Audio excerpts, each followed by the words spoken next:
திருச்செங்கோட்டிடை கடுமையான குளிர்காலம் வந்ததினால் அந்த குளிரினை தாங்க இயலாத சிவனடியார்கள் எல்லாம் சம்பந்தரிடம் சென்று முறையிட அவ்வினைக்கு இவ்வினை என்று சொல்லுதற்கு உரிய மிக அழகானதோர் பதிகம் பாடி அதன் கண் உண்டான இறுதி பாட்டில் திருக்கடை காப்பினையும் சார்த்தினார். அதனால் அந்த குளிரினால் வருவதற்கு உண்டான நோயானது அடியவர்களை வருத்தாது சென்றதாக செக்கிழார் தொடருகிறார். ஆய குறிப்பினில் ஆணை நிகழ, இதுதான் போன வகுப்புல பார்த்தோம். எமது ஆணை அல்லது நமது ஆணைன்னு 3 பதிகத்துல மட்டும்தான் அவர் சொல்லி இருக்கிறார். அதாவது என் மீது ஆணையிட்டு உரைக்கிறேன், இந்த நோயானது என்னை சார்ந்துள்ள அடியார்களை தாக்காது போகட்டும் என்று ஆணையிட்டு பாடுதல். அவ்வாறு ஆணையிட்டு பாடுதல் என்பதற்கு தனித்ததோர் ஆற்றல் வேண்டும். ஏனென்றால் இவரால் இடப்பட்ட ஆணையை இறை கேட்டு அதற்கு ஏற்றாற்போல் அருள் புரிய வேண்டும். நம்ம இறைவனிடம் சென்று பணிந்து கேட்கலாம், நெகிழ்ந்து கேட்கலாம், ஆணையிட்டு கேட்க முடியாது. அது சிலரால் மட்டுமே முடியக்கூடிய ஒன்று. இறைவனையும் தன்னுடைய ஆணைக்கு உட்படுத்தி அதன் மூலமாக இறைவனை செயல்படுத்த வைத்தல் என்பது சில அடியாருக்கு மட்டுமே உரியதாக உண்டான ஒரு மிகப்பெரிய ஆற்றல்னு சொல்லலாம். சுந்தரர் அது போல செய்வார். சுந்தரர் தேவாரங்களை படிக்கக்கூடிய வாய்ப்பு கிடைத்தால் பாருங்கள், இறைவனிடம் ஆணையிடுவது மட்டுமல்ல, இறைவனை கடுமையாக நிந்திக்கவும் செய்வார். அவர் திருவொற்றியூர் எல்லையை தாண்டின உடனே அவருக்கு கண் பார்வை போயிற்று. அது இறைவனது அருளினால்தான் கண் பார்வை போயிற்றுன்னு அவருக்கு தெரியும். அதனால நேரடியாக காஞ்சிக்கு வந்தவர் அங்குள்ள ஏகம்பனை பார்த்து கேட்டார், எனக்கு நீர் நண்பனா அல்லது என்னை பிடித்த சனீஸ்வரனான்னு கேட்டார். மகத்தில் சனி வாய்ப்பது என வாய்த்தீர். இந்த மக நட்சத்திரக்காரனுக்கு சனி பிடித்தா ரொம்ப கடுமையா ஆட்டி வைக்கும். அனுபவ ரீதியாகவே சொல்லலாம், எனக்கு மக நட்சத்திரம். அதனால அந்த சனி தசை நடக்கக்கூடிய காலங்கள்ல மக நட்சத்திரத்தை சனி படாத பாடுபடுத்துவான். அதுபோல சுந்தரர் கடுமையாக சிவனை நிந்திக்கவே செய்தார். மகத்தில் சனி வாய்த்ததான வாய்த்தீர் அப்படின்னு. அதனால சிலருக்கு மட்டுமே அந்த ஆற்றல் உண்டு, சிலருக்கு மட்டுமே அந்த அருளிப்பாடு உண்டு. அதனால இங்க ஆணையிடுகிறார், நிகழ அருளி செய்து, ஆணை நிகழ அருளி செய்து. தன்னால் இடப்பட்ட ஆணை தன் கண்முன்னே நிகழுவதை காணுகிறார் சம்பந்தர். தூய பதிக திருக்கடை காப்பு தொடுத்தணிய, அந்த பதிகத்தில் அவ்வினைக்கு இவ்வினை என்ற பதிகத்துல அந்த திருக்கடை காப்பை தொடுத்து மேய அப்பொற்பதி வாழ்பவர்க்கே அன்றி. ரொம்ப அழகான இடம். இதுதான் இந்த அடியார்களினது தனித்ததோர் சிறப்பு. நாம இன்றைக்கெல்லாம் நவீன தொழில்நுட்பங்கள் எல்லாம் பார்க்கிறோம். யாரேனும் ஒரு அறிவியலாளன் ஏதாகிலும் ஒன்றை கண்டறிந்து அது மனித குலத்திற்கு நன்மை தரக்கூடிய ஒன்றுன்னா என்ன செய்வார்கள்? ஆங்கிலத்தில் அழகா ஒரு சொற்றொடரை போடுவார்கள். இவ்வாறு கண்டுபிடிக்கக்கூடிய அல்லது கண்டுபிடிக்கப்பட்ட ஒன்றை அந்த விஞ்ஞானி நாட்டினுக்கு அர்ப்பணித்தார், டெடிகேட் என்று ஒரு சொல்ல பயன்படுத்துவோம். அப்ப தன்னால் கண்டறியப்பட்ட ஒன்று தன்னுடைய மக்களுக்கு மட்டுமன்றி தான் வாழும் உலகத்தில் உள்ள எல்லா மக்களுக்கும் போய் சேருவதற்கு அது தேவை என்ற அந்த அர்ப்பணிப்பு மனோபாவம். அததான் இங்கேயும் எழுதினார். காப்பு தொடுத்தணிய மேய அப்பொற்பதி வாழ்பவர்க்கு என்று. அந்த திருச்செங்கோட்டிலே வாழ்பவர்களுக்கு மட்டும் அல்லாமல் ஏனைய பிறருக்கும் மேவும் அந்நாள் தீய பணிப்பிணி அந்நாடு அடங்கவும் தீர்ந்ததன்றே. தீயதாக வந்த பணியினால் ஏற்பட்ட நோயானது அந்த நாடு முழுவதும் தீர்ந்தது. எப்பொழுதுமே அந்த மாதிரி அருளாளர்கள் தாங்கள் மேற்கொள்ளக்கூடிய செயலுக்கு அப்படித்தான் முக்கியத்துவம் கொடுப்பார்கள். தங்களால் கண்டறியப்பட்ட, தங்களால் புதியதாக காணப்பட்ட ஒன்றினை கொண்டு தாங்கள் வாழும் சமூகம் முழுவதற்கும் நன்மை தரத்தக்கதாய் அது இருக்க வேண்டும் என்று வேண்டுவார்கள், விரும்புவார்கள். இது ஒரு தனி ஆற்றல் அது. அதனாலதான் நான் சொல்லுவது, பல இடங்கள்ல இன்றைய அறிவியலாளர்களை எல்லாம் மிகப்பெரிய அருளாளர்கள், மிகப்பெரிய துறவியர்கள்னு சொல்லுவோம். ஏனென்றால் தாங்கள் கண்டறியக்கூடிய ஒன்றினை காணுகின்ற வரைக்கும் மிகப்பெரிய அளவு துறவி போல புலனை ஒடுக்கி அதனை ஒன்றையே அறிய வேண்டும் என்ற ஆர்வத்துல பசி நோக்காது, கண் துஞ்சாது, எந்த ஒரு தீமையை எவரவர் தீமையையும் மேற்கொள்ளாது, யார் எதனை சொன்னாலும் பொருட்படுத்தாது, கவனமாய் ஊன்றி ஒன்றை கண்டறிந்து அது பயன்பாடு உடையது என்று தெரிந்த பின் மக்களுக்கு அர்ப்பணிக்கிறார்கள். சம்பந்தர் நினைத்திருந்தால் தன்னை சார்ந்திருக்கக்கூடிய அடியாருக்கு இந்த நோய் இல்லாமல் செய்யின்னு கேட்டு இருக்கலாம். இன்னமும் நம்பிக்கை என்னவென்றால், அந்த பாடலாகிய அவ்வினைக்கு இவ்வினை என்ற பதிகத்தை நோய் உற்றவர்கள் பாடினால் நோயிலிருந்து விடுதலை பெறலாம் என்பது இன்று வரை நம்பிக்கையாக தொடர்ந்து வருகிறது. சிவனடியார் கூட்டத்திற்கு போனீர்கள் என்றால் எங்காகிலும் ஊர்கள்ல கொள்ளை நோய் வந்ததுன்னா ஒன்றும் வேண்டாம். 4 ஆண்டுகளுக்கு முன்பு இந்தியாவையே உலுக்கியதோர் நோய் எதுன்னு கேட்டா கோவிட். எத்தனை சிவாலயங்களில் எத்துணை சைவ மடங்கள்ல இந்த சம்பந்தர் தேவாரம் பாராயணம் பண்ணப்பட்டதுன்னு கேட்டா பல மடங்கள்ல. ஏனென்றால் இது ஒரு நம்பிக்கை. ஞான சம்பந்தர் தன்னுடைய அருளினால் பதிகம் பாடி அதை ஆணையாக கருத வேண்டும், அதனால் நோய் தீர்க்கப்பட வேண்டும் என்று சொன்னது பெரியதோர் செய்தி. அதனாலதான் மேய அப்பொற்பதி வாழ்பவர்க்கே அன்றி, அந்த அழகான திருச்செங்கோட்டில் வாழக்கூடியவர்களுக்கு மட்டுமன்றி மேவும் அந்நாள் தீய பணி, அந்த நாட்கள்ல அந்த நாடு முழுவதும் பரவி இருந்த பனியினால் வந்த நோயானது பிணி அந்நாடு அடங்கவும் தீர்ந்தது. என்ன நாடு அடங்கவும்னா நாடு முழுவதுமாய், அந்த நாட்டுல வாழக்கூடிய அந்த மழவராயனால் ஆளப்பெற்ற அந்த நாடு முழுவதுமாய் மிகச் சிறந்த அளவிலே அந்த பணியினது கொடுமையானது தவிர்க்கப்பட்டு நோயற்றதானதோர் சூழல் அந்த நாடு முழுவதும் ஏற்பட்டது ஞான சம்பந்தர் ஆணையிட்டு பாடிய பதிகத்தால். சரியா? அடுத்தது, அப்பதியின் கண் அமர்ந்து சில நாளில் அங்ககன்று துப்புரள் வேணியர் தானம் பலவும் தொழுதருளி முப்புரி நூலுடன் தோலணி மார்பர் முனிவரோடும் செப்பரும் சீர்திரு பாண்டி கொடுமுடி சென்றணைந்தார். அழகான ஒரு தலம் பாண்டி கொடுமுடின்ற ஒரு தலம், ரொம்ப அழகான கோவில் இருக்கக்கூடிய இடம். அப்பதியின் கண் அமர்ந்து திருச்செங்கோட்டுல நோயெல்லாம் தீர்ந்ததற்கு பிறகு மேலும் சில காலம் அங்க தங்கினார்.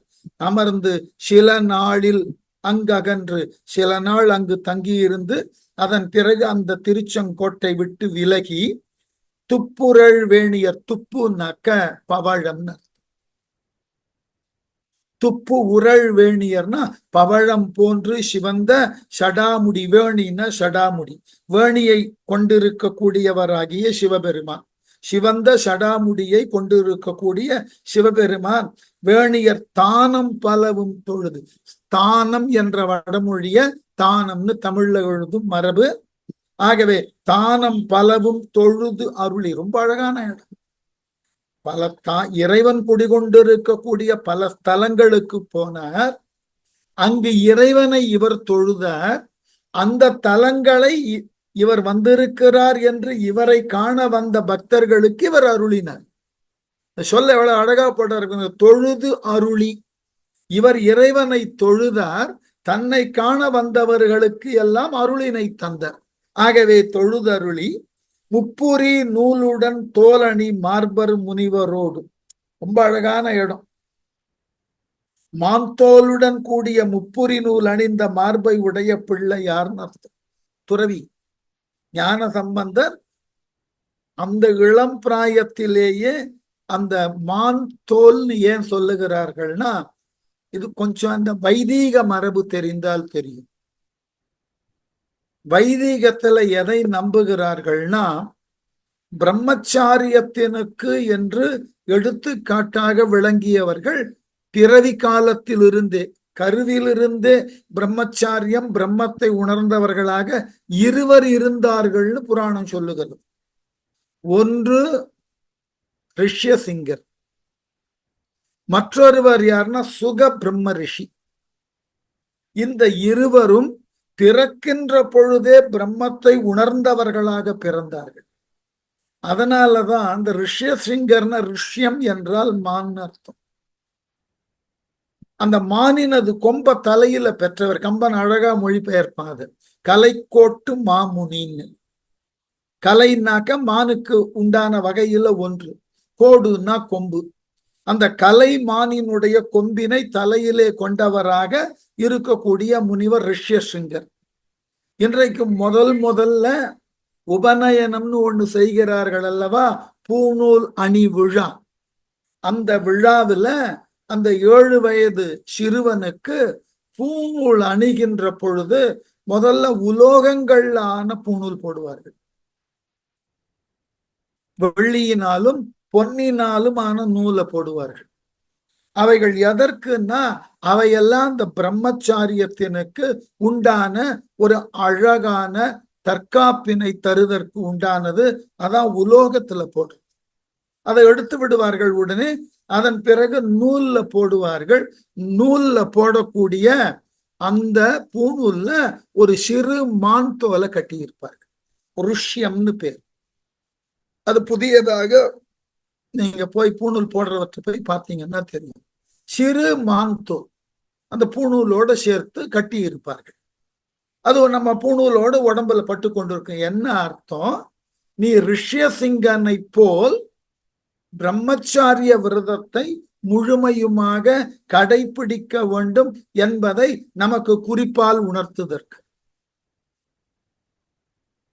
என்ன காரணம்னா, தயரதனுக்கு மக்கள் இல்லை என்ற நிலை வந்த பொழுது அவன் மக்களை பெறுவதற்காக புத்திர காமேஷ்டி யாகம் செய்யணும்.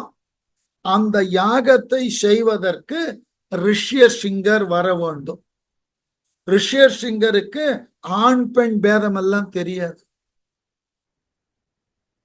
அப்படிப்பட்ட பரபிரம்ம நிலையில இருக்கிறவர். அவரை எவ்வாறாகிலும் அயோத்திமா நகருக்கு அழைத்து வந்து விட வேண்டும்னு தயரதனுக்கு வாய்த்த பல மனைவியர்களுள் ஒரு மனைவிக்கு பிறந்த ஒரு பெண், நான் எவ்வாறாகிலும் முயன்று அந்த ரிஷ்யசிங்கரை இங்கு அழைத்து வருகிறேன்னு போய் அழைத்து வரா. வைஷாலின்னு பேர் அவளுக்கு. அந்த வைஷாலி ரிஷ்யசிங்கரிடம் சென்று பழகி, தன்னிடம் பழகுவது ஆணா பெண்ணா ஒண்ணுமே அவருக்கு தெரியாது. மெல்ல மெல்ல அவருக்கு துணையாக நின்று ஒரு ஸ்டேஜில் தான் இல்லாமல் அவரால் செயல்பட முடியாதுன்ற ஒரு சூழலை உருவாக்க, அந்த நிலைக்கு பிறகு இந்த வைஷாலி அயோத்தி நோக்கி நகர பின்னாடியே வருகிறார் ரிஷ்யசிங்கர். அவர் அயோத்தி மண்ணுல எல்லையில கால் வைத்த உடனே நல்ல சகுனங்கள், மழை பொழிகிறது, நல்ல அழகான சுகந்தத்தோடு காற்று வீசுகிறது. பரபிரம்மம் அவர். அவர் புத்திரக்காய். அப்புறம் உண்மை சொல்லப்படுகிறது வசிஷ்டனால்.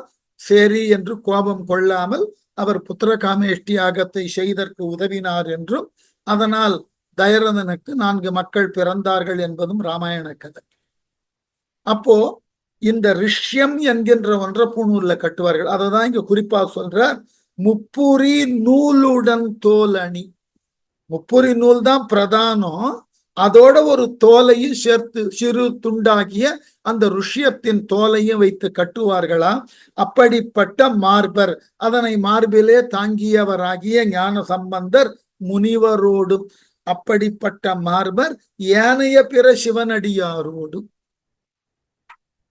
செப்பரும் சீர்திரு பாண்டி கொடுமுடி. செப்புதற்கு அரியதாகியனா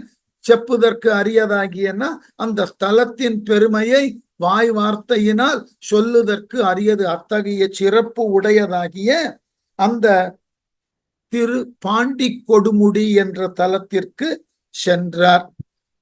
தானம் பலவும்னு ஒரு வார்த்தை சொன்னாக, அந்த திருச்செங்கோட்டுக்கும் பாண்டி திருமுடிக்கும், அந்த பாண்டி கொடுமுடிக்கும் இடையில பல தலங்கள் இருக்கின்றன. அந்த தலங்களுக்கெல்லாம் இவர் சென்று அங்குள்ள இறைவனை பாடியிருக்கிறார். நமக்கு அந்த பதிகங்கள் கிடைக்கவில்லை. ஒவ்வொரு இடத்துலையும் இப்படித்தான். இவர் சொல்லக்கூடிய பாதையில வரக்கூடிய தலங்களை எல்லாம் சென்று இவர் தரிசனம் செய்தார், அங்கு பதிகம் பாடினார்னு குறிப்பை சொல்லுகிறார்களே ஒழிய அந்தந்த தலங்களில் எழுதப்பட்ட பாடல்கள் யாவும் நமக்கு முழுமையுமாக கிடைத்துள்ளது.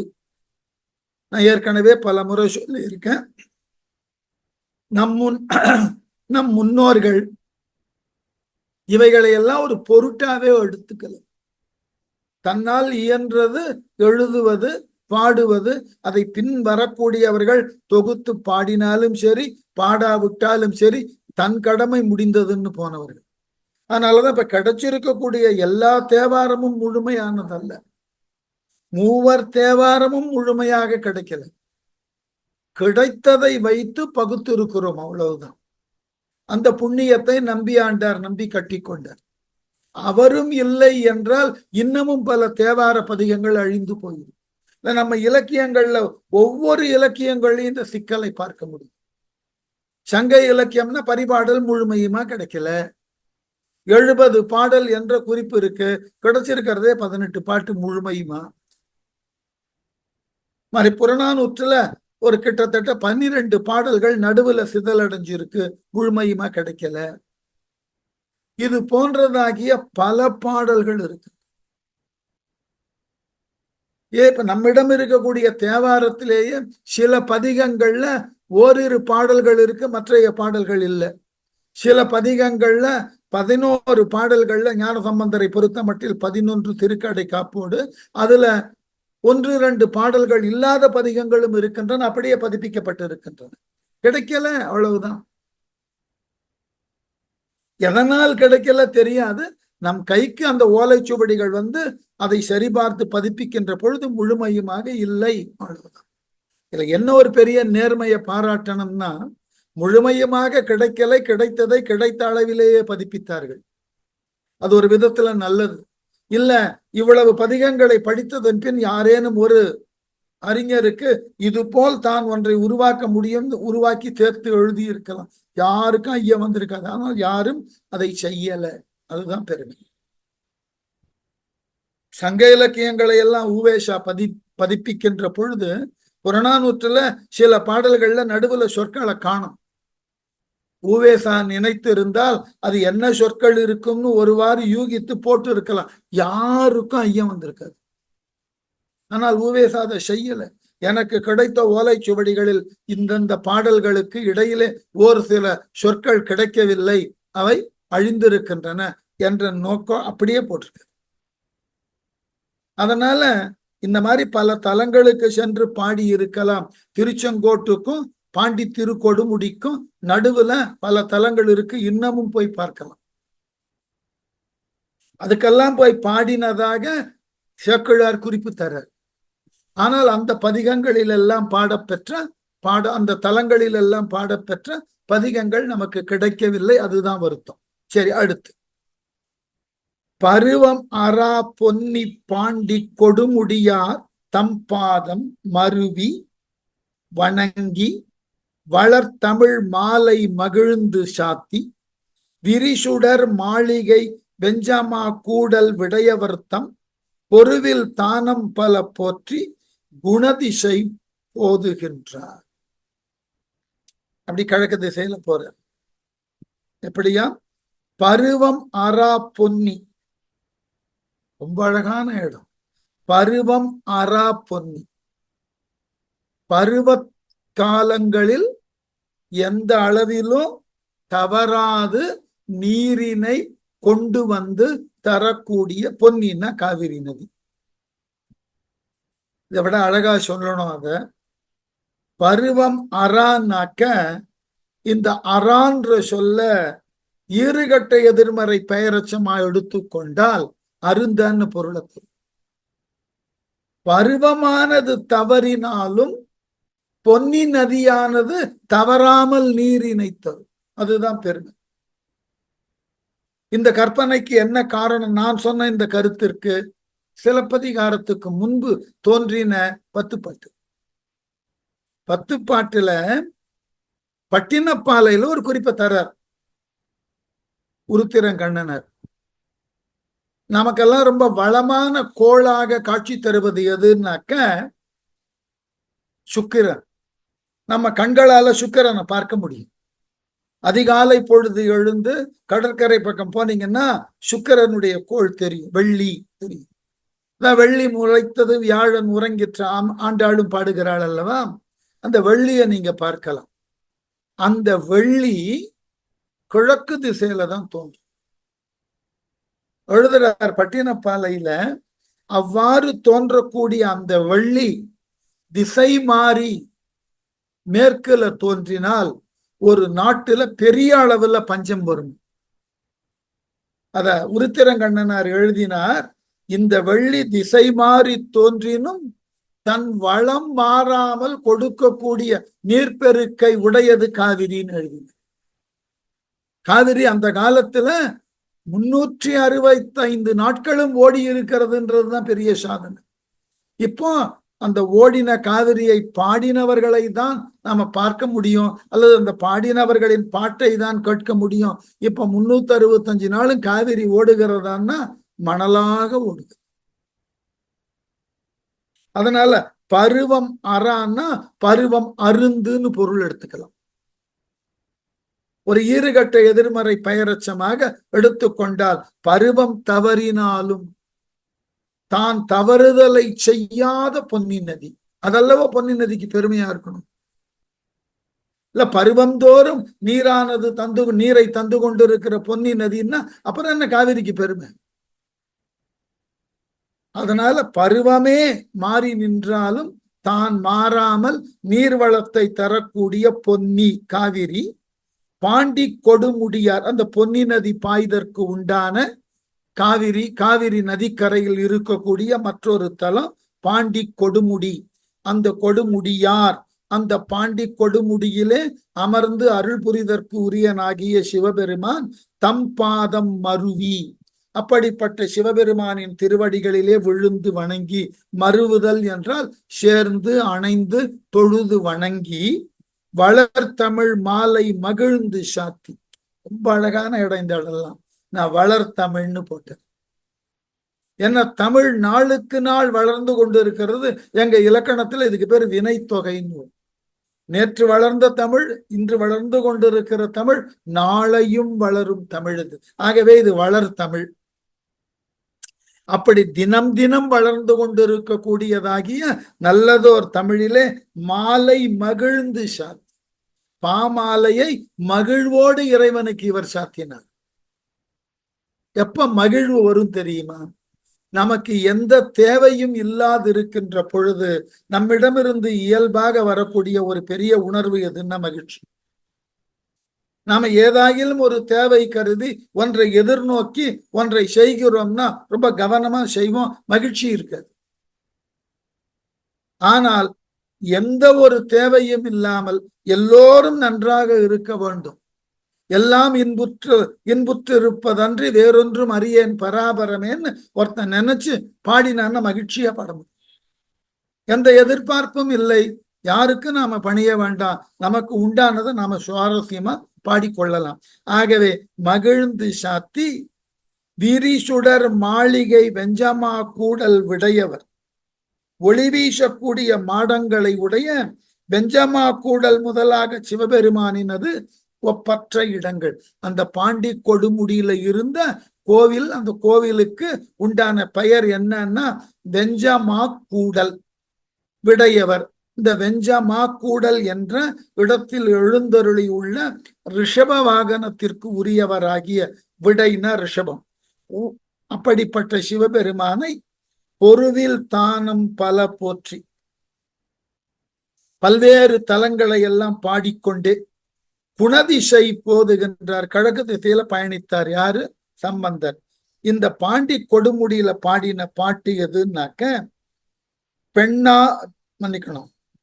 பெண்ணமர் மேனியினாரும் உமையவளை தனது இடப்பக்கம் கொண்டவராகிய சிவபெருமான் அர்த்தம். பெண்ணமர் மேனியினாரும் என்கின்ற காந்தார பண்ணில் அமைந்த ஒரு அழகான பதிகத்தை பாடினார். அதுக்கப்புறம் திரு வெஞ்சமா கூடல்ன்ற இடத்துக்கு போனார். அங்க பாடின பதிகம் கிடைக்கல. அப்பதியிலிருந்து கருவூர் வரையும் பிள்ளையார் பல பதிகளுக்கு சென்று இறைவனை பாடியிருக்கிறார். அந்த பதிகங்கள் எல்லாம் கிடைக்கல. கருவூர் வரைக்கும் வந்திருக்க. அதுக்கப்புறம் கருவூரை தாண்டி திருச்சிக்கு வரார். கரையோரமாகவே வரார் திருச்சிக்கு. திருச்சியில பக்கத்துல கருவூரை தாண்டி வரும்போது ஈங்கோயில் மலைன்னு ஒண்ணு இருக்கு, அதை பாடியிருக்கார். திருச்சியில அங்க இருக்கக்கூடிய 2 அழகான குளம் இருந்திருக்கு. அந்த குளத்தின் அருகே உள்ள இறைவனை புகழ்ந்து பாடியிருக்கார். இனி பார்க்கக்கூடிய பகுதி. செல்வ கருவூர் திருவானிலை கோயில் சென்றிறைஞ்சி நல்லிசை வண்டமிழ் சொற்றொடை பாடி அந்நாடகன்று மல்கிய மாணிக்க வெற்பு முதலா வணங்கி பல்கு திரை பொன்னி தென்கரை தானம் பல பணிவார். எப்படியா? அந்த குணதிசையில் நோக்கி பயணித்தவர் செல்வ கருவூர் திருவானிலை கோயில். திருக்கருவூர்ல இருக்கக்கூடிய திருவானிலை அருளிய பதிகம்னு ஒரு பதிகத்தை அங்க பாடுறார். எங்க செல்வம் பொருந்திய கருவூரில் திருவானிலை கோயில் சென்று வணங்கி, அங்க இருக்கக்கூடிய கோவிலுக்கு திருவானிலை கோவில்னு பேரு. அந்த கொஞ்சம் வரலாறையும் தெரிந்து கொண்டால் நன்றாக. இது சங்க காலத்திலிருந்து தொடர்ந்து வரக்கூடிய ஒரு செய்தி. ஐவன் அதற்கு முன்பு இருந்த புராண காலம். திருஆனைக்கான்னு ஒரு கோவில் இருக்கு திருச்சியில, எல்லாருக்கும் தெரியும், அகிலாண்டேஸ்வரி. அந்த திருவானைக்கா கோவில் பலவிதங்கள்ல சிறப்புடைய தலம். ஒன்று, அங்கு இறைவன் பஞ்சபூதத்துல அப்பு என்கின்ற நீரினை தனக்கு உண்டான பூதமாக கொண்டு அருள் பாலிக்கிறார். திரு ஆனைக்கா. இந்த ஊருக்கு பேர் என்னன்னா திரு ஆனைக்கா. யானையினால் காக்கப்பட்டதோர் தலம். என்ன புராணம் சொல்லுகிறதுன்னு கேட்டா, அந்த திரு ஆனைக்காவில அமர்ந்துள்ள இறைவனுக்கு பக்கத்துல ஒரு அழகான நாவல் மரம் உண்டு.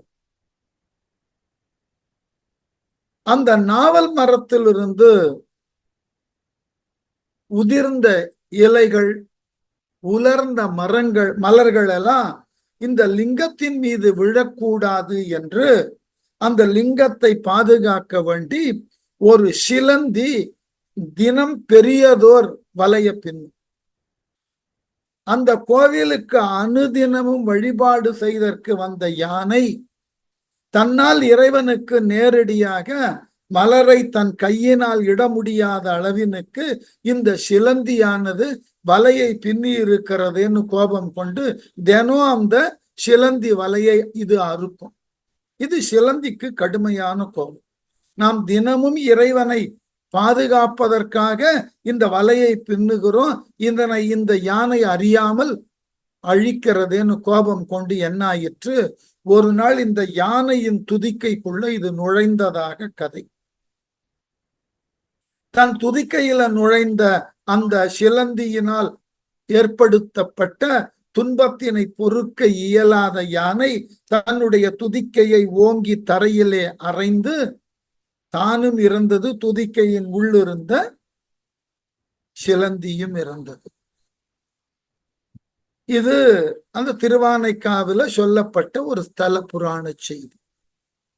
இருவருமே சிவனுக்கு உண்டான தொண்டு செய்ததனால மறுபிறவியில இந்த சிலந்தியாக பிறந்தது ஒரு பெரிய மன்னனாக பிறந்தது.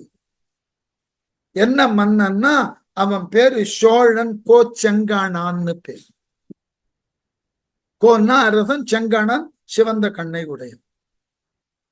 அவனுடைய பூர்வ ஜென்ம ஞாபகம் சிலந்தியாக தான் இருந்து அந்த யானை செய்த இடையூறை தடுத்து அதனால தான் முக்தி அடைஞ்ச அந்த பூர்வ ஜென்ம ஞாபகம் அதற்கு இருந்ததினால காவிரி கரையோரமாக பல சிவன் கோவில்களை கோச்செங்கனான் கட்டினான். அந்த கோவிலை எப்படி கட்டினானா, யானையானது ஏறாத அளவினுக்கு அந்த கோவில்களை உருவாக்கினான். யானை ஒரு கோவில்ல ஏறாம இருக்கணும்னா படிகளை சுற்றி சுற்றி கட்டணும். இப்போ ஒரு படி நேரா இருக்குன்னா அடுத்தபடி கிழக்கு திசையில திரும்பி இருக்கும். அதுக்கு அடுத்த படி நேரடியாக வடக்கு திசைக்கு திரும்பும். அதற்கு அடுத்தபடி தெற்கு திசைக்கு திரும்பும். இப்படியாக மாறி மாறி படிகளை கட்டி யானை ஏறா படிம கோவில்களை காவிரி கரை முழுக்க நிறுவியிருக்கு. ஏனென்றால் போன பிறவியில தன்னால் நெய்யப்பட்ட அந்த வலைய யானை அழித்ததை பார்த்து பார்த்து நம்முடைய வழிபாட்டினுக்கு இந்த யானை இடையூறு செய்துவிடக் கூடாது, இந்த பிறவியில் அந்த யானை என்னவாக பிறந்ததோ தெரியாது, அதனால அந்த யானை இந்த கோவிலுக்குள் நுழையக்கூடாது என்று யானை ஏறா படிம கோவில்களை அவன் உருவாக்கினான். இன்றைக்கு நீங்க பார்க்கலாம், இந்த குறிப்பு பல வரலாற்று செய்திகள்ல இருக்கு. கோவில்களும் இன்னமும் இந்த காவிரி கரை ஓரமாக இருக்கக்கூடிய தலங்கள்ல இருக்கு. அந்த குறிப்பு தான் செல்வ கருவூர் திருவானிலை கோயில். அந்த கோவிலுக்கு திருவானிலை கோயில் என்று கோவிலுக்கு பேர். சென்று இறைஞ்சி அந்த கோவிலுக்கு சென்று வணங்கி நல்லிசை வண்தமிழ் சொற்றொடை பாடி நல்ல இசையோடு வழப்பமான தமிழிலே தேர்ந்த சொற்களை கொண்டு பாமாலைகளை பாடி அந்நாடு அகன்று கருவூரை விட்டு அகன்று மல்கிய மாணிக்க வெற்பு முதலா வணங்கி வந்து, அந்த ஊரை விட்டு அகன்று மாணிக்க வெற்புனா மலை, மாணிக்க மலைனா ரத்தினகிரி. இப்பவும் அந்த தலம் இருக்கு. நேற்று கூட மேலை நாட்டிலிருந்து ஒரு நடன மாது இந்த தலத்தை பற்றி செய்திகள் எனக்கு தேவைன்னா நேற்று அவர்களுக்கு எல்லா செய்திகளையும் திரட்டி அனுப்பினேன். அகத்தியர் வழிபட்ட தலம். இன்னமும் அந்த தலத்துல அந்த ஒரு வழக்கம் உண்டு. அந்த தல மலையை சுற்றி மற்றைய 2 தலங்கள் இருக்கு. காலையில ஒரு தலம், மதியம் இந்த கோவிலுக்கு ரத்தினகிரிக்கு வந்து மாலையில மற்றொரு கோவிலுக்கு சென்று அந்த 3 கோவில்களையும் ஒரே நாளில் வழிபட்டால் நீங்கள் நினைத்தன எல்லாம் நடக்கும் என்கின்ற நம்பிக்கை உண்டு. அதனாலதான் அந்த ரத்தினகிரிக்கு என்ன பெயர் கொடுத்தார்? மாணிக்க வெற்பு. மாணிக்கம்ன்றது ரத்தினம், வெற்புனா மலை, கிரி. ஆகவே ரத்தினகிரிக்கு முதலாக வணங்கி வந்து, அந்த ரத்தினகிரி முதலாக கரூர்ல இருந்து அந்த காவிரி கரையோரமாக இருக்கும் பக்கத்துலதான் ஈங்கோயில் மலை இருக்கு. வணங்கி வந்து பல்கு திரை பொன்னி தென்கரை தானம் பல பணிவார் அந்த பகுதியை ரத்தினகிரியை தாண்டி, அதுக்கு பேரு ரத்தினகிரிக்கு இன்னொரு பேர் என்னன்னா வாட்போக்கின்னு பேர். அந்த வாட்போக்கி பேர்ல கலம்பகம் பாடி இருக்கிறார்கள். வாட்போக்கி கலம்பகம். ஒரு மன்னன் தான் எதிர்பார்த்து இறைவனிடம் வழிபட அது இறைவன் அருளாது போக தன் கை வாளினால அந்த இறைவன் மீது எறிந்தான். இன்னமும் அந்த வாளினது தழும்பு அந்த சிவலிங்கத்துல இருக்கு. அதனாலதான் அந்த இருக்கக்கூடிய இறைவனுக்கு பேரு வாட்போக்கிநாதர்னு பேர். இல்ல, இதெல்லாம் படிக்க படிக்க இந்த தலங்களை எல்லாம் நம்ம வாழ்நாள்ல ஒரு முறை போய் பார்த்தோம். ஏன்னா இத்துணை ஆண்டு காலம் இவர்களெல்லாம் இதை எழுதி பேணி பாதுகாத்து ரொம்ப பெரிய அளவுல தேவாரங்களிலும் ஏனைய பிற இலக்குகளிலும் வைக்கிறார்கள் இல்லையா? அது என்னன்னு ஒரு முறை போய் அணுகி பார்த்தோம். இன்றைக்கு வகுப்பு தொடங்கும் போது ஒண்ணு சொல்லணும்னு நினைச்சேன். இல்ல, வகுப்பு இடையிலேயே சொல்லிடுறேன், தவறொன்றும் இல்லை. இங்கு எல்லோரும் தங்களுக்கு உரிய கலைகளை, தங்களுக்கு உரிய அறிவாற்றலை பிறரோடு பகிர்ந்தும் பிறருக்கு உதவியும் வரக்கூடிய எல்லோரும் ஆசிரியர்கள் தான். அவ்வாறு இருக்கக்கூடிய அனைத்து ஆசிரிய பெருமக்களுக்கும் என்னின் பணிவான ஆசிரியர் தின வணக்கங்களும் வாழ்த்துகளும். ஏனென்றால் உலகத்துல மிக உன்னதமான பணின்னு நான் கருதுறது ஆசிரியர் பணி. இந்த ஆசிரியர் பணி என்பது பின்னாடி இலக்கிய நயத்திற்காக அறப்பணி, அதற்கே நீ அர்ப்பணி, இதெல்லாம் இருக்க வேண்டிய சொற்றொடர் தான். ஆனால் ஆசிரியன்ற சொல்லுக்கே என்ன பொருள்னா, ஆசுன்னா குறை, இரியன்னா போக்குபவன் அர்த்தம். இந்த இரியன்ற சொல்லை எதோட ஒப்புமைப்படுத்துவார்கள்னா சூரியனோட. உதிக்கக்கூடிய சூரியன் தன்னுடைய ஒளி கற்றையினால இருளானது அறவே கடும்படி ஒளிய தருகிறது.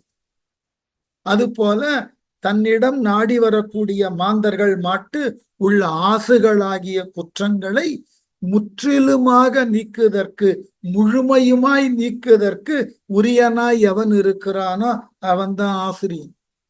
எனக்கு மற்றொரு செய்தி உண்டு. இந்த நல்லாசிரியன், இன்றைக்கு ஆசிரியர் தின நாள்ல நல்லாசிரியன் என்று தேர்ந்தெடுத்து அவர்களுக்கு பாராட்டும் பரிசும் கொடுக்கிற வழக்கம் அரசு முதல் எல்லாரும் செய்கிறார்கள். என்கிட்ட ஒரே ஒரு பதில் தான், ஆசிரியன்னு சொன்னாலே அவன் நல்லவனா இருந்தாதான் ஆசிரியன். நல்லாசிரியன்ற தகுதி எல்லாம் அடைமொழி எல்லாம் கிடையாது ஆசிரியனுக்கு. ஆசிரியன் ஒரு முறை ஆசிரியனாக பணி ஏற்றுக்கொண்டான் என்றால் அவன் வாழ்நாள்ல மரணத்தை சந்திக்கிற நிமிடம் வரைக்கும் அவன் ஆசிரியன் தான். மாற்று சிந்தனையே கிடையாது எனக்கு. ஆகவே ஆசிரியன்ல நல்ல ஆசிரியன், ஒரு ஆவரேஜ் ஆசிரியன், ஒரு கெட்ட ஆசிரியன் எல்லாம் கிடையாது. ஆசிரியன் எனப்படுபவர்கள் அனைவருமே நல்லோர்கள் தான். என்ன காரணம்? நீங்கள் ஒன்றை உணர்ந்ததை பிறர் உணருவதற்கு உண்டான அளவில் ஓதுவதற்கு முன்வருகிறீர்கள் என்றால் மற்றாரினுடைய மனதை அறிந்து அவர்களுக்கு எதனை எவ்வாறு சொன்னால் புரியும் என்று தெரிந்து சொல்லக்கூடிய ஆற்றல் உங்ககிட்ட இருக்குன்னா நீங்களும் கடவுளும் ஒன்றே. அதனால நல்ல கடவுள் கெட்ட கடவுள்லாம் கிடையாது. அது போல நல்ல ஆசிரியன் கெட்ட ஆசிரியன்லாம் கிடையாது. ஆசிரியன்னாலே நல்லவன். அப்படிப்பட்டதோர் மேன்மையான பணியில் இருக்கக்கூடிய அனைத்து ஆசிரிய பெருமக்களுக்கும் என்னுடைய வணக்கங்கள். என்னை காட்டிலும் வயதில் குறைந்து இருக்கக்கூடிய ஆசிரிய பெருமக்கள் இருந்தால் அனைவருக்கும் இந்நாளிலே என்னுடைய கனிவான வாழ்த்துகள் மேல தொடரும். ஆகவே செல்வ கருவூர் திருவானிலை கோயில் சென்றிறைஞ்சி நல்லிசை வண்தமிழ் சொற்றோடை பாடி அந்நாடு அகன்று மல்கிய மாணிக்க வெற்பு ரத்தினகிரி மலை முதலாக வணங்கி வந்து பல்கு திரை பொன்னி தென்கரை தானம், தென்கரையில் இருக்கக்கூடிய பல தலங்களுக்கு சென்று அங்கு இறைவனை வணங்கினார். கருவூர் திருவானிலையில் அருளிய பதிகம் தொண்டலாம் மலர் என தொடங்கும் இந்தள பண்ணில் அமைந்த பதிகம் ஆகும். அந்த தென்கரை தானங்கள் என்பன கருவூருக்கும் ரத்தினகிரிக்கும் இடைப்பட்ட திருப்பதிகளாகும். எவை எவை என்று அறியக்கூடவில்லை. திருப்பாட்போக்கியில் அருளின பதிகமும் கிடைக்கல. அதுக்கப்புறம் ஈங்கோயில் மலை போயிருக்கார், அங்கு பாடினது கிடைச்சிருக்கு. பன்னெடும் குன்றும் படர் நெடும் காணும் பல பதியும் அந்நிலை தானங்களாயினையெல்லாம் அமர்ந்து இறைஞ்சி மண்ணு புகழியில் வைதீக வாய்மை மறையவனார் பொன்னியல் வேணி புனிதர் பராய்த்துறையுட்புகுந்தார்.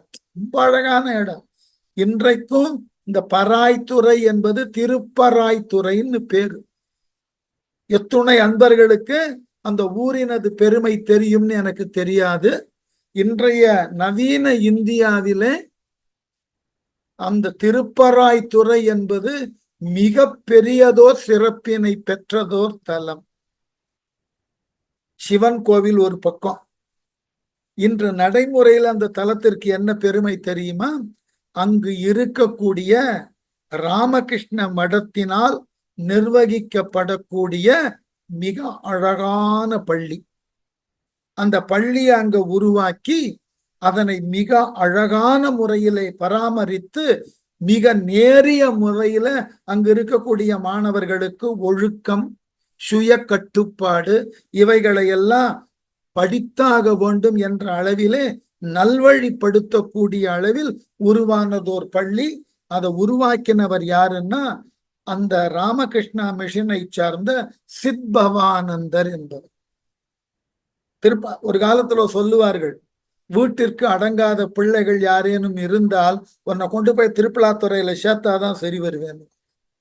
அந்த அளவினுக்கு ஒழுக்கத்தையும் சுய கட்டுப்பாட்டினையும் மாணவர்கள் மத்தியில வளர்ப்பதற்கு உதவி கொண்டிருக்கக்கூடிய பெரிய நிறுவனம். உங்களுக்கு சித்பவானந்தரை யாருன்னு தெரியாமல் இருக்கலாம். அவர் யார் உறவினர்னு சொன்னா தெரிவதற்கு வாய்ப்பு இருக்கலாம். நமக்கு சுதந்திரம் அடைஞ்சதற்கு பிறகு இந்த நவீன இந்தியாவை உருவாக்குவதற்கு பல மிகப்பெரிய அறிவார்ந்த சான்றோர்கள் பலர் முன்வந்தார்கள். அதுல ஒரு மிகப்பெரிய அமைச்சராக வந்தவர் யாருன்னா தமிழகத்தை சார்ந்த சி. சுப்பிரமணியம். எல்லாருக்கும் தெரியும், CS பேரு. அதாவது 60கள் இருந்தவர்களாக இருந்தால் CSRV இந்த 2 பெயரும் இந்திய துணை கண்டத்துல தொழில் மற்றும் வாணிக துறையில மறக்க முடியாத பெயர்கள். RV என்பது பின்னாளில் குடியரசு தலைவராக வந்த R. வெங்கட்ராமன். CS என்பவர் சி. சுப்பிரமணியம். மிகப்பெரிய ஆளுமைகள் அந்த சி. சுப்பிரமணியத்தினுடைய உறவினர் தான் சித்பவானந்தர். அவர் இந்த ராமகிருஷ்ண மிஷனால் ஈர்க்கப்பட்டவர்கள் பல அமைச்சர்கள் இருந்தார்கள் என்று. மற்றொருவர் யாருன்னா நேரு ஆட்சியில கல்வித்துறை அமைச்சராக இருந்த அகத்திய லிங்கம், அவினாஷி லிங்கம், இவர்களெல்லாம் கல்வித்துறையில மிகப்பெரிய ஆளுமை. அவர்கள் ராமகிருஷ்ணா மிஷனோடு சேர்ந்து ஆரம்பித்த கல்லூரிகள் பள்ளிகள் ஏராளம். இன்றைக்கும் கோவை மாவட்டத்தில் இருக்கக்கூடிய பெரியநாயக்கன் பாளையத்தினுடைய ராமகிருஷ்ணா கல்லூரி ஒரு தன்னாட்சி பல்கலைக்கழகமாக மாறி இருக்கிறது. அதை நிறுவியவர் யாருன்னா கோவையை சேர்ந்த அவினாசி லிங்கம் தான். அவர்தான் அவினாசி லிங்கம் தான் மகளிருக்கு என்று அவினாசி லிங்கம் மனையியல் கல்லூரி இப்ப அது பல்கலைக்கழகமாகவே மாறிவிட்டது. அவினாசி லிங்கம் ஹோம் சயின்ஸ் யூனிவர்சிட்டி கோயம்புத்தூர்ல இருக்கு. இவர்கள் எல்லாம் ராமகிருஷ்ணா மிஷனினால் ஈர்க்கப்பட்டு மிகச்சிறந்த சமூக ஆர்வலர்களாக பிலந்த்ராபிஸ்டா வந்தவர்கள். இதெல்லாம் இந்த மாதிரி ஒரு சிலரினுடைய உழைப்பும் அவர்களினுடைய கனவு இருக்கு இல்லையா, விஷனரி, அதை கொண்டுதான் பல நாடுகள் உயர்ந்திருக்கின்றன. ஒரு காலத்துல இந்திய சுதந்திர போராட்டத்தினுக்கு பிறகு புதிய இந்தியாவை கட்டமைப்பு செய்வதில் முன்வந்தவர்கள் தமிழகத்திலிருந்து போனவர்கள் ஏராளம். அதுல CS-ம் RV-யும் மிக மிக குறிப்பிடத்தக்கவர்கள். அவர்கள் இருவரும் வாணிகத்துறையையும் தொழில்துறையிலும் அமைச்சர்களாக இருந்து அளப்பரிய சாதனை செய்தவர்கள். அதுல CS-னுடைய உறவினர் தான் அவருடைய சிற்றப்பான்னு நினைக்கிறேன். அந்த உறவு முறை தெரியல எனக்கு. சித்பவானந்தர், அவரால் உருவாக்கப்பட்டது திருப்பராய்த்துறை. அப்ப சிவனுக்கு உண்டான வழிபாடு சிவத்தலம் என்பது ஒரு பக்கம், அது பாரம்பரியமாக வரக்கூடிய பெருமை. இன்றைய நடைமுறை சிறப்பு அந்த திருப்பராய்த்துறைக்கு மிகச்சிறந்த கல்வி ஸ்தாபனத்தை கொண்டிருக்கக்கூடிய ஒரு ஊர். போய் பார்க்கணும், ரொம்ப அழகான இடம், போயிருக்கிற. அதனால ஆகவே பன்னெடும் குன்றும் படர் நெடும் காணும், பல பெரிய குன்றுகளிலும் பரந்த பெரிய காடுகளிலும் பல பதியும் அந்நிலை தானங்கள் ஆயின. அங்கங்கெல்லாம் இறைவன் இருந்தான் என்றால் அந்த இறைவனை எல்லாம் பல பதிகங்களில் பாடினார். அதெல்லாம் கிடைக்கல. எல்லாம் அமர்ந்து இறைஞ்சி அந்தந்த போற வழியில இருக்கிற மலை காடு, அங்கு இருக்கக்கூடிய கோவில்கள், அங்கு குடிகொண்டு இருக்கக்கூடிய இறைவன் சிவனை எல்லாம் பலவாறாக பதிகங்கள் பாடி இறைஞ்சி மண்ணு புகழியில் வைதீக வாய்மை மறையவனார். வைதீக மதத்தில் தோன்றிய வாய்மை என்று சொல்லக்கூடிய சத்தியத்தை பேசுவதற்கு உரியவராகிய புகழி என்கின்ற சீர்காழி பதிக்கு உரியவராகிய சம்பந்தர் பொன்னியல் வேணி புனிதர். ரொம்ப அழகான இடம். பொன் போன்ற சடையை உடைய புனிதராகிய சிவபெருமான் பராய்த்துறையுட்புகுந்தார். அந்த சிவபெருமான் குடிகொண்டிருக்கக்கூடிய திருப்பராய்த்துறை என்ற தலத்தினுக்கு வந்து சேர்ந்தார். ஆகவே அந்த பன்னெடும் குன்றும் படர் நெடுங்காணும் இருக்கு இல்லையா, அது நெடுங்காணும் என்பதை காட்டிலும் பெருங்காணும்னு பாட்டுல இருக்கான், சில குறிப்புகள்ல, பாடல்ல. தப்பொன்றும் இல்லை. நெடுங்காணும் பெருங்காணும் ரெண்டும் ஒரே பொருள் தான், தப்பொன்றும் இல்லை. ஆகவே அடுத்தது அந்த கரூரை தாண்டி திருப்பராய்த்துறைக்கு வந்து சேர்ந்தார். திருப்பராய்த்துறை பாருங்க. நீடும் பராய்த்துறை நெற்றி தனி கண்ணார் கோயில் நன்னி கூடும் கருத்தொடு கும்பிட்டு கோதில் தமிழ் சொல் மாலை பாடும் கவுனியர் கண்பணி மாறி பறந்து இழிய சூடும் கரதலத்து அஞ்சலி கோலி தொழுது நின்றார். திருப்பராய்த்துறையில இறைவனை பார்த்த உடனே இவர் உள்ளம் நெகிழுகிறது, கண்கள் அப்படியே கண்ணீரை சிந்துகின்றனவா. எப்படி? நீடும் பராய்த்துறைன்னா அப்படிப்பட்ட சிறப்பினை மிக்க திருப்பராய்த்துறை. நெற்றி தனி கண்ணார், நெற்றியிலே தனித்ததோர் கண்ணை உடைய சிவபெருமானை அவர் குடிகொண்டுள்ள கோவிலை நன்னி அடைந்து கூடும் கருத்தோடு, இதுதான் அழகு, அந்த இறைவனோடு ஒன்றி கலந்த நிலையில இறைவனை வழிபட்டார். கூடும் கருத்தொடு கும்பிட்டு, தான் வேறு இறைவன் வேறுன்ற வேறுபாட்டோட இறைவனை வழிபடக்கூடாது. அந்த துரியம் துரியாதீதனம் சொப்பனம் அதை தாண்டி சுழுப்திக்கு போயிடும், அவனோடு இரண்டர கலந்த மனோநிலைக்கு வந்துடும். அவ்வாறு கூடும் கருத்தொடு கும்பிட்டு கோதில் தமிழ் சொல் மாலை, குற்றம் இல்லாத, கோதுன்னா குற்றம், கோதியில் குற்றம் இல்லாத தமிழிலே ஆய்ந்த சொற்களை கொண்டு அந்த இறைவன் மீது பாமாலை பாடி பாடும் கவுனியர், கவுனியர் குலத்தில் தோன்றின, கௌதிக குலத்தில் தோன்றின, கோத்திரத்தில் தோன்றிய ஞான சம்பந்தர் கண் பணி மாறி பறந்திழிய, அவர் கண்களிலிருந்து கண்ணீரானது தானாக வழிகிறது. அந்த பக்தி இழிய சூடும் கரதலத்து, தலைக்கு மேல கையை தூக்கி கும்பிட்டபடி அஞ்சலி கோலி, தன்னுடைய அஞ்சலியை அழுத நிலையிலே செலுத்தி தொழுது நின்றார். அந்த திருப்பராய்த்துறையில் இருக்கக்கூடிய இறைவனை அழுத நிலையிலேயே தொழுதாராம். நீரு சேர்வதோர் என்று தொடங்கக்கூடிய பதிகம், அது மேகராக குறிஞ்சியில பாடியிருக்க, ரொம்ப அழகான பதிகம். அந்த பதிகத்தை நான் உண்மையிலேயே ஆசைப்பட்டது வேற. இந்த பகுதியெல்லாம் நடத்தும் போது அந்தந்த தளத்துல இருக்கக்கூடிய பதிகங்களை எல்லாம் ஏற்கனவே சொல்லி இருக்கிறேன் இந்த வகுப்புல.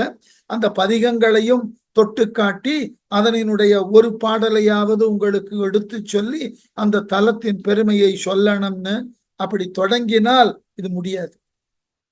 பெரிய புராணம், ஞானசம்பந்தர் புராணமே இன்னமும் பல மாதங்கள் ஆகும். ஏனென்றால் அந்த தேவாரத்துக்குள்ள நுழைஞ்சிட்டோம்னா நம்முடைய உலகமே மாறிப்போகும். அப்படி ஒரு கற்பனை, அப்படி ஒரு சொல்லாட்சி, அங்கு குடிகொண்டு இருக்கக்கூடிய இறைவனை ஆங்கிலத்துல சொல்றோம் இல்லையா, ஆத்தன்டிகேஷனோட அப்படி புகழ்வர். அது அவர்கிட்ட இருக்கக்கூடிய அற்புதமான ஞானம். அதெல்லாம் ஒவ்வொரு தளத்துல ஒவ்வொரு தேவாரத்தை, முதல் தேவாரத்தை எடுத்து விளக்கம் சொன்னாலேயே அது ஒரு வகுப்புக்கு போயிடும். அவ்வளவு ஆழங்கால் பட்ட புலமை. அதான் நான் இன்னைக்கும் ஆச்சரியப்படுறது உண்டு. நேற்று கூட ஒரு வகுப்புல, பல்கலைக்கழக வகுப்புல இசைத்துறைக்கு பாடம் நடத்தும் போது அதான் சொன்னேன். நாமெல்லாம் இப்பொழுது புதியதாக ஏதோ பாடல்களை புனைகிறோம், பின்னால் வந்த அடியவர்கள் எல்லாம் புதியதாக பாடல்களை புனைந்திருக்கிறார்கள், எல்லாரையும் தான் சேர்த்து சொன்னேன். அதையெல்லாம் கண்டு நாம பிரமிக்கிறோம் என்றால், ஞான சம்பந்தர் தன்னுடைய காலத்துல, வாழ்ந்த மிக குறுகிய காலத்துல பல புதுவிதமான பண்களை அவர் தன்னுடைய பதிகங்கள்ல வைத்து பண்களை காப்பாற்றி இருக்கிறார். புதிய யாப்பு முறைகள் பலவற்றை ஏற்கனவே நாம பார்த்தோம், உருவாக்கி தமிழினுடைய யாப்பு வரலாற்றினுக்கு தன்னுடைய பங்களிப்பாக பெரிய தொண்டை செய்திருக்கிறார். இதெல்லாம் பார்க்கின்ற பொழுது எனக்கு என்ன ஐயப்படுவேன்னா, சம்பந்தர் என்கின்ற ஒருவர் பிறந்திருக்க வாய்ப்பில்லை. சிவபெருமானே தேவை கருதி சம்பந்தராக தோன்றி இங்கு பல அரிய செயல்களை செய்திருக்க வேண்டும்னு நான் என் அளவில் நினைக்கிறேன். தவறா கூட இருக்கலாம். எப்படி ஆதிசங்கரர் சிவன்தான் ஆதிசங்கரனாக வந்தான் என்று இன்னமும் எல்லோரும் கூறுகிறார். ஆதிசங்கரர் சிவனன்றி வேறு ஒருவரும் இல்லை, குறிப்பே அப்படித்தான் சொல்லுகிறார்.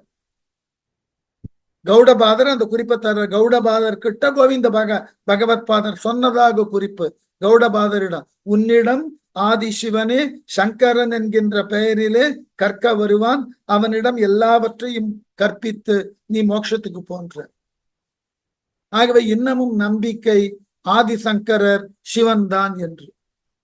அதே போல எனக்கு இங்க நம்பிக்கை ஞான சம்பந்தர் சிவனன்றி வேறு ஒருவருமாய் இருக்க முடியாது. ஏனென்றால் 16 வயதுக்குள்ள இவ்வளவு பெரிய சாதனைகளை எல்லாம் செய்துட்டு ஒருவர் மறைகிறார்னா அது தனித்ததோர் மானுட முயற்சியா இருப்பதற்கு வாய்ப்பே இல்லை. நமக்கே தெரியும், நாம 16 வயதுல நாம பெருசா என்ன சாதித்திருக்கிறோம், சாதித்திருந்தோம்னு தெரியும். நம் வயதுல 16 வயதுல பலர் பல துறைகள்ல சாதித்து இருக்கிறார்கள், நான் மறுக்கல. ஆனால் அவர்கள் சாதனையோடு இன்றைய நவீன தொழில்நுட்ப கருவிகளுக்கு ஊடாக வரக்கூடிய சாதனை என்ற ஒன்றோடு சம்பந்தர் காலத்தில் இருந்த சமூக அமைப்பு, அன்றிருந்த தொழில்நுட்பம், இவைகளுக்கு ஊடாக இவ்வளவு பெரிய சாதனையை செய்திருக்கிறார்னா அது மானுட முயற்சின்னே நான் நம்புறது இல்லை. தெய்வமே அங்க சம்பந்தராக தோன்றி இருந்திருக்க வேண்டும். அதுதான். இல்லைன்னா அந்த தலங்களுக்கு போய் பொருத்தமா அந்த தலத்தினுக்கு ஏற்றால் போன்ற கருத்தை சொல்லி அதற்கு மிக அனுசரணையான ஒரு பண்ணை கொண்டு அந்த பதிகத்தை பாடுகிறது என்பது சாதாரண விஷயம் இல்லை. அதுக்கு தனித்த ஒரு ஞானம் போடும். அதை ஒரு எல்லோரும் இயல்பாக செய்துவிட முடியும்னு நான் நம்புவதாக இல்லை. அதனாலதான் இதை திரும்ப திரும்ப மிக நெகிழ்வோடு சொல்ல வேண்டி இருக்கிறது. ஆகவே சூடும் கரத்தலத்து அஞ்சலி கோலி தொழுது நின்றார், கைகளை தலை மீது கூப்பி தொழுது திருப்பராய் துறையில நீர் சேர்வதோர் என்று தொடங்கக்கூடிய மேகராக குறிஞ்சி பண்ணில் அமைந்த பதிகத்தை பாடினார். பாடிட்டு திருப்பராய் துறையை விட்டு வெளியே வர, தொழுது புறம்பணைந்து அங்கு நின்று ஏகி சுரர் பணி உற்று எழு திரு வாலம் துறை திரு செந்துரையே முதலா வழுவில் கோயில்கள் சென்று வணங்கி மகிழ்ந்து அணைவார் செழுமலர் சோலை திரு கற்குடி மலை சேர வந்தார். மற்றைய தலங்களுக்கெல்லாம் போயிட்டு கற்குடின்ற மலைக்கு வரார். எப்படி? தொழுது, அந்த திருப்பராய் துறையில இறைவனை தொழுது, புறம்பணைந்து அந்த கோவிலை விட்டு புறம்பாக வெளியே வந்து, அங்கு நின்று ஏகி அந்த ஊரை விட்டு விலகி அந்த ஊருக்கு அருகில் உள்ள பல ஊர்களுக்கு போறார். சுரர் பணி உற்று எழு, சுரர்னா தேவர்கள், தேவர்கள் வந்து வணங்கி வாழ்த்தக்கூடிய ஒரு தலம் எதுன்னா திரு வாலவாம்துறைன்னு பேரு. ரொம்ப அழகான ஊர் அது, திருவாலந்துறை. ஒரு காலத்துல வாலவாம்துறை பேச்சு மருவி வாலந்துறை என்று ஆயிற்று. திருவாலந்துறை, திருச்செந்துரை, திருச்செந்துரை, வாலந்துறை, செந்துரை 2 தலத்திற்கும் சென்று வழுவில் கோயில்கள் சென்று, குற்றமில்லாத அந்த 2 துறையிலும் உள்ள, துறைன்னு ஏன் பேர் வந்ததுன்னா ஆற்றங்கரையை ஒட்டி அமைந்துள்ள கோயில்கள் சென்று வணங்கி மகிழ்ந்து அணைவார். அந்த கோவில்களுக்கு சென்று அங்கு இறைவனை வணங்கி மகிழ்வோடு எங்கு போய் சேர்ந்தாரா? செழுமலர் சோலை, நன்கு செழித்து வளர்ந்த மலர்களை தன்னகம் கொண்டுள்ள சோலையாகிய திரு கற்குடி மலை சேர வந்தார். கற்குடி என்று சொல்லக்கூடிய மலைக்கு வந்து சேர்ந்தார்.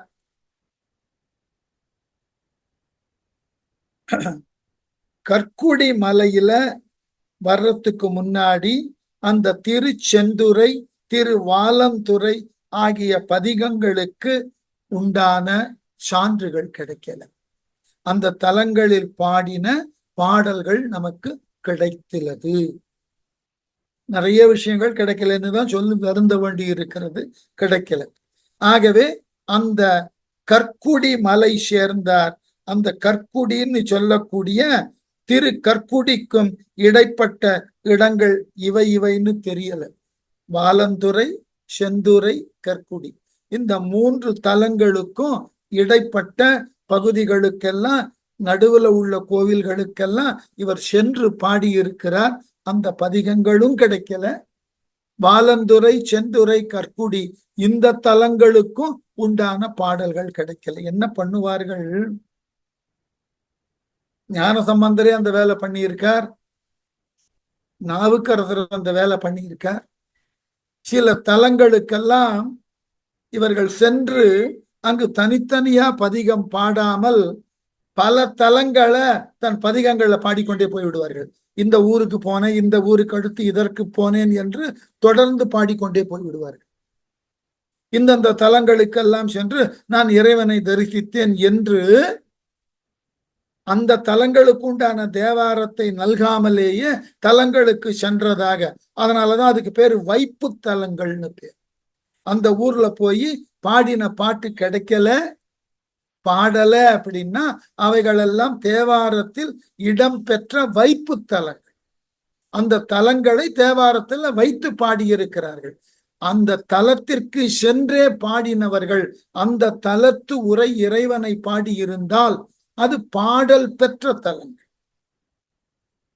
அந்த மாதிரி இந்த செந்துறையையும் வாலந்துறையையும் கற்குடியையும் வைப்பு தலங்களாக பாடின பாடல்கள் இருக்கு. ஆனால் அந்த தலங்களுக்கு உரிய இறைவனை போற்றி புகழ்ந்ததான பாடல்கள் இல்லை, பதிகங்கள் இல்லை. இந்த கற்குடியை விட்டு விலகி எங்க வர, முன்பே சொன்னது போல மிக அழகான தலமாக இன்று வரை விளங்கி கொண்டிருக்கக்கூடிய சிராப்பள்ளியை வந்து சேருகிறார். அந்த சிராப்பள்ளி தான் இன்றைய திருச்சி. அதுக்கு பேரு திரு சிராப்பள்ளி. ரொம்ப அழகான தேவாரம் அங்க கிடைத்திருக்கிறது. சிராப்பள்ளியினுடைய பெருமையை சம்பந்தர் மிக அழகாக பேசுகிறார். அதான் கற்குடி மாமலை மேல் எழுந்த கனக கொழுந்தினை கால் வளைய பொத்திரள் மேரு சிலை வளைத்த போர்விடை ஆளியை போற்றி செய்து நற்றமிழ் மாலை புனைந்தருளி ஞான சம்பந்தர் புலங்கள் ஐந்தும் செற்றவர் முக்கீஸ்வரம் பணிந்து திருச்சிராப்பள்ளி சிலம்பணைந்தார். கற்குடி மாமலை மேல் எழுந்த, கற்குடி என்கின்ற மலையின் மேல் எழுந்தருளி இருக்கக்கூடிய கனக கொழுந்து, கனகம்னா பொன்னு, பொன் போலே ஒளி சிந்தக்கூடிய கொழுந்து போல இருக்கக்கூடிய கால் வளைய, தன் காலானது வளையக்கூடிய அளவுல, பரதநாட்டியம் தெரிந்தவர்கள்லாம் இதை தெரிந்து கொள்ளணும். கால் வளைதல் 6 ஸ்தானங்கள்ல இது ஒரு ஸ்தானம். வில்ல வளைக்கும் போது காலை வளைப்போம்.